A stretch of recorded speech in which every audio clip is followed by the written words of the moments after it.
Srotorodha balabhramsha gauravani ramudata. Alasyapakti nishtiva malasangar chuklama. Lingam malanam samanam. When you think about the lakshana, this is what is mentioned in the context of Samanya Ama Lakshana. From the past several videos, we have discussed Srotorodha, we have discussed Balabhramsha, we have discussed Gaurava, we have discussed Anila Murtha, we have discussed Alasya, we have discussed Nishtiva. In today's video, we are going to discuss the Apakti. The term Apakti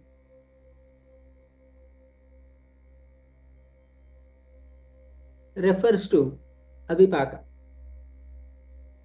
The term Avipaka or Apakti refers to lack of digestion or poor digestion or incomplete digestion, or the person may have the vomiting, or sometimes the person may have the loose motions or the liquid amount of stools or diarrhea, or the person may have the heaviness of the abdomen, lower abdomen or either upper abdomen, etc. So that the person may not be having the passage of the bowels properly, or sometimes the person may have the nauseating sensation, etc. All these are considered to be the apakti or avipaka. Why this particular apakti happens? So this happens because of the irregular diet pattern which are being followed nowadays by most of the individuals. Whenever a person is having the loss of appetite or lack of appetite, that can be attributable to the following causes: adhyashana, vishamashana, samashana, viruddhashana, or atyashana. When you think about the adhyashana, the term adhyashana refers to the consumption of food before the digestion of previously ingested meal. That is what we can say adhyashana. That means some amount of the food is present in the stomach and person is going to consume the food substances again. That is what we can say adhyashana. When you think about the vishamashana, the person is going to have irregular the consumption of food substances in terms of quantity and in terms of timing. Sometimes the person is going to consume too large amount of food.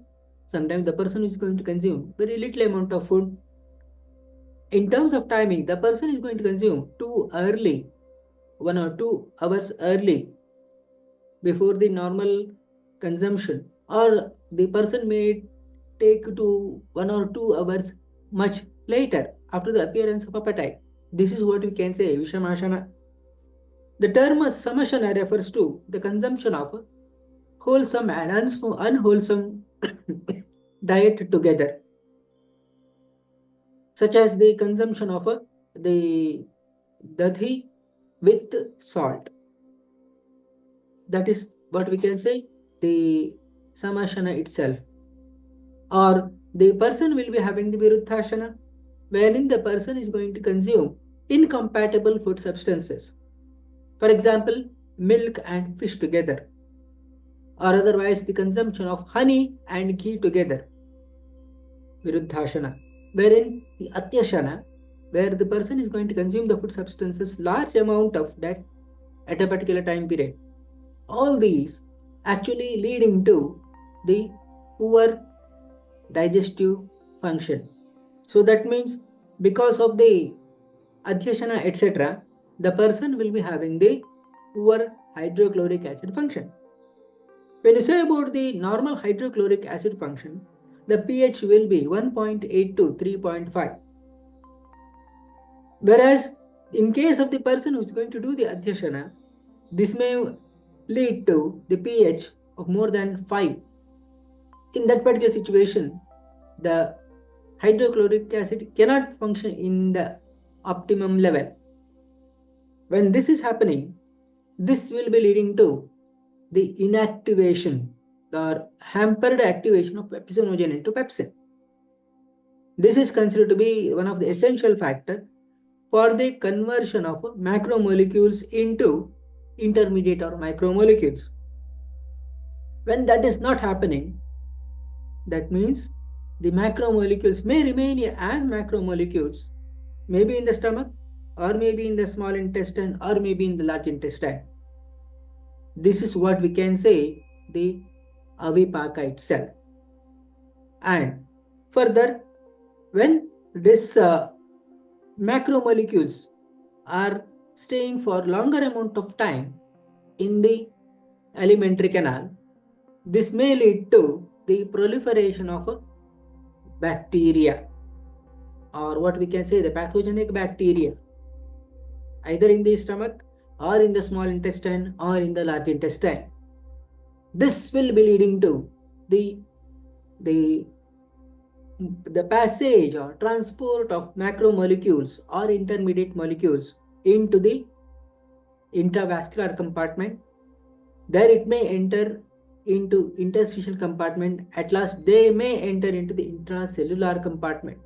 This is what we can say the Avipaka.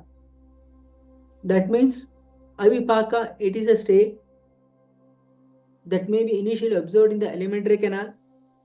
Later, this particular Avipaka that can be observed in the intravascular compartment, later into the interstitial compartment, and later into the intracellular compartment. This is what we can say the Avipaka and Ama.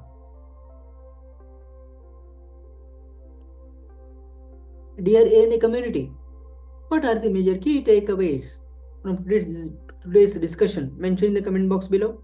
And what is the one video that you would like to hear in the coming days? Mention in the comment box below and spread this particular video to maximum number of true Ayurveda learners or true Nidana learners so that we can make a huge movement out of this particular small message. That's what for today. Something more in the next video. Thank you.